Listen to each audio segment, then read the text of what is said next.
Hello everyone, welcome or welcome back to my YouTube channel. I am Homeopath. Hope you all are doing well. तो आज का जो हमारा lecture है उसके अंदर हम बात करने वाले हैं about the croton tiglium homeopathic medicine के बारे में।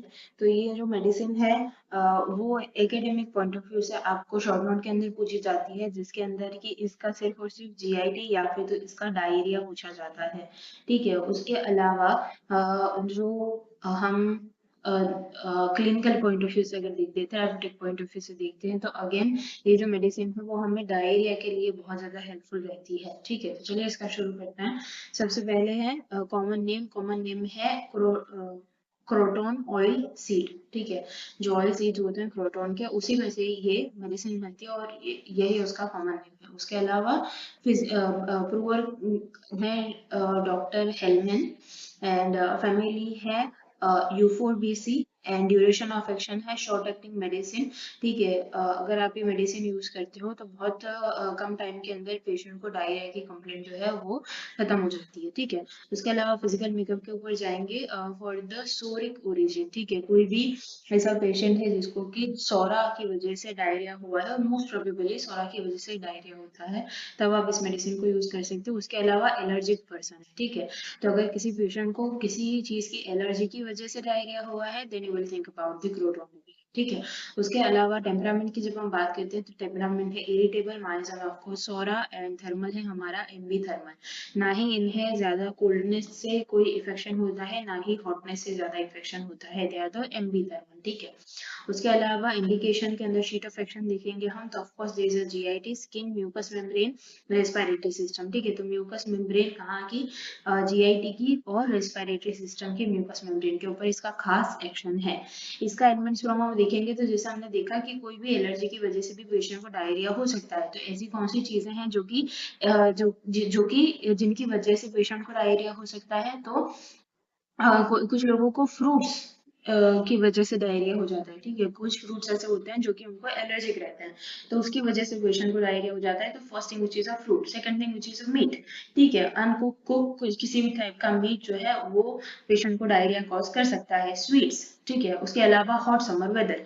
ठीक है, तो ये खास करके अगर कोई बेबी है, ठीक है, तो बेबीज को हमें इतना ज्यादा पता नहीं होता कि उनको किस चीज से एलर्जी है और किस चीज से एलर्जी नहीं है। तो बहुत बार ऐसा होता है कि बेबीज को जो हॉट समर वेदर के अंदर एक तो जिनका डेंटिशन चल रहा है, और जो है कि उनको किसी चीज से एलर्जी है और उसकी वजह से उनको डायरिया हुआ है, then you will think about the croton tiglium medicine.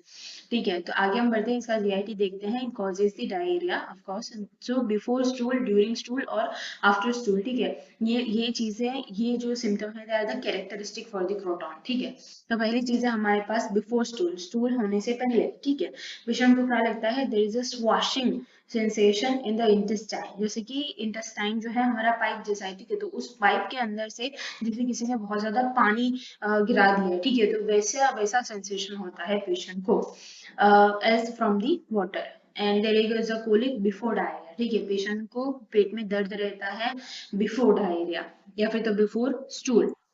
During stool, stool करने के टाइम पे क्या होता है? There is a constant urging.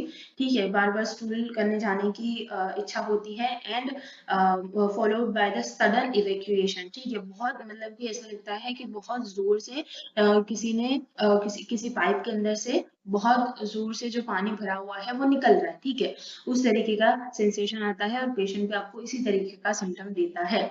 And there is a spasmodic jerks in the rectum. उसके अलावा coming out like a shoot, right?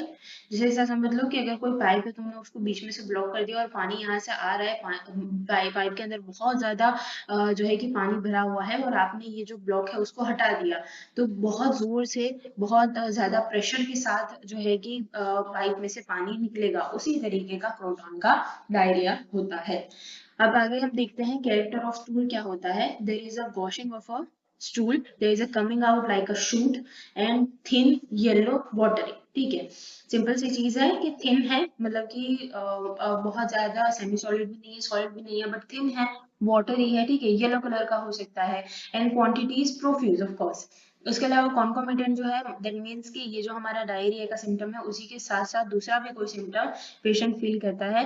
Stomach is greatly distended, ठीक है, पेशेंट आपको ऐसा बोलेगा कि मेरा एब्डोमेन जो है वो मुझे बहुत फुला फुला हुआ सा लग रहा है। देन सेंसिटिव टू टच, ठीक है, अगर पेशेंट उसके एब्डोमेन को हाथ लगाता है तो वो ऐसा बोलता है कि मुझे दर्द होता है। या फिर तो अगर आपने फिजिकल एग्जामिनेशन करी हुई है, अगर आप फिजिकल एग्जामिनेशन करते हो तो पेशेंट आप उसके एब्डोमेन के ऊपर आपको हाथ लगाने नहीं देगा। या फिर तो अगर आपने उसको जोर से प्रेस भी किया है तो वो बहुत चिल्लाएगा कि भाई मुझे दर्द हो रहा है, ठीक है। तो इस तरीके से आप जो सिम्टम है उसको जान सकते हो। आगे चलेंगे, मोडालिटी देखेंगे इसकी। ठीक है, तो एग्रावेशन जो है वो इसको होता है ईटिंग से, ड्रिंकिंग से, and while eating and summer weather, ठीक है, हॉट समर वेदर। उसके अलावा एमिलेशन जो है वो स्लीप से होता है एंड जेंटल रबिंग से होता है, ठीक है। प्रेशर से क्या है, प्रेशर से पेशेंट को पेन होगा, लेकिन जेंटल रबिंग धीरे धीरे पेशेंट उसको रब करता रहेगा, अपने ही हाथ से रब करता रहेगा, तब पेशेंट को एमिलेशन फील होता है, ठीक है। आगे चलेंगे, उसका रिलेशनशिप देखेंगे, तो we can compare this medicine with the calcarea phos and इसका जो एंटीडोट है वो कौन है, रस्टॉक्स, ठीक है। अगर आपको आपने क्रोटोन दी है और स्टिल उसका कोई साइड इफेक्ट होता है तो आप रस्टॉक्स देकर इस मेडिसिन को एंटीडोट कर सकते हो, ठीक है। तो होपफुली आपको सारी चीजें अच्छे से समझ में आई होंगी। Still if you have any doubt then you can ask me in the comment section, and thank you so much for watching.